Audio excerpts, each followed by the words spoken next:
And now it's time for The Truth About Embryonic and Adult Stem Cell Research, What the Media's Not Telling You, the series where we explode myths perpetuated by politicians and the media. Last time I mentioned that embryonic stem cells are not useful for treating disease and injury, so let's go over why that's true. But first, I have to give you some technical definitions. I'm trying to keep the scientific terms to a minimum, but these two terms are essential, so bear with me.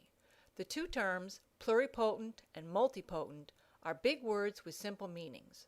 A stem cell that is pluripotent is a stem cell that can turn into every cell in the human body, all 200 of them. A stem cell that is multipotent is a stem cell that can turn into a lot of different cells, but not all of them. Embryonic stem cells are pluripotent. Adult stem cells are generally multipotent, although pluripotent cells have been found in some adult stem cell sources. Remember where embryonic stem cells come from, a young, rapidly growing human embryo.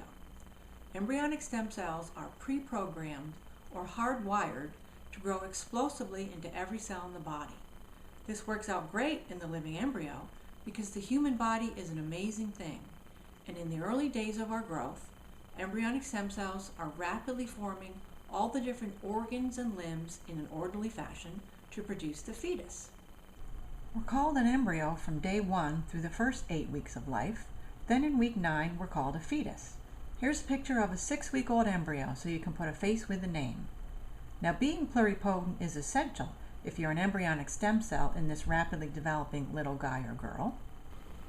But what happens when you remove these pluripotent stem cells from their natural environment when you dissect the embryo and place the embryonic stem cells in a petri dish, or worse, into a sick or injured animal? Remember, the cells are hardwired to grow rapidly into every cell in the body.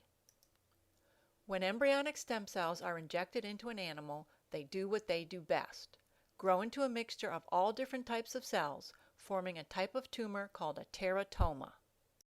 So for example, if you try to treat a mouse with liver disease by injecting it with embryonic stem cells, instead of getting just liver cells, you'll get liver and kidney and fur and all sorts of cells that you'd rather not have, which is why embryonic stem cells are generally not approved for use in human experiments, because they form tumors. And the reason they form tumors is because they're embryonic. Years ago, the tumor issue was dismissed. Oh, they sometimes form tumors. But now it's come to light that embryonic stem cells routinely form tumors. In fact, the scientific test to determine whether you have embryonic or pluripotent stem cells is to inject some into an animal. If a tumor forms, you've got embryonic stem cells. Note that adult stem cells don't have this problem. There's another reason embryonic stem cells are not good for therapy.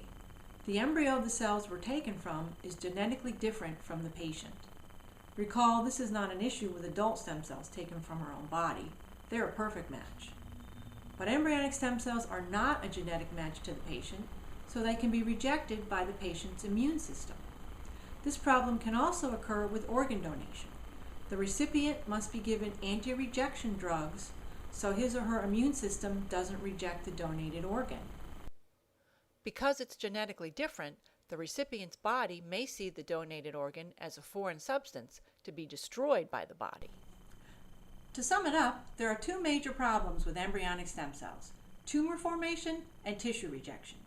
And these two reasons alone demonstrate that embryonic stem cells are not useful for treating patients and that adult stem cells are better. So tune in next time for Lesson 3 of The Truth About Embryonic and Adult Stem Cell Research.